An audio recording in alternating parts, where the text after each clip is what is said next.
होते हां स्वतः इंडिया अलायन्सचे एवढे खासदार असून का करत होते मग?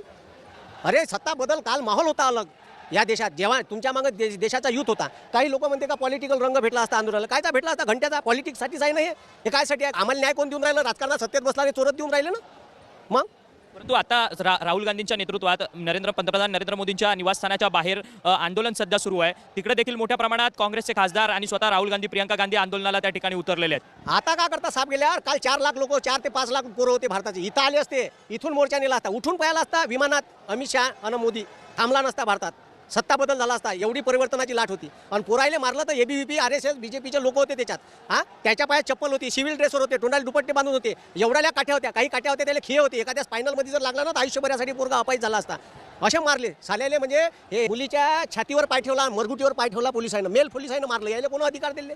ठीक आहे, काही तर गुंडे होते, गुंडे सरळ पोलिसवाले, त्याला काही बोलून नव्हते राहिले.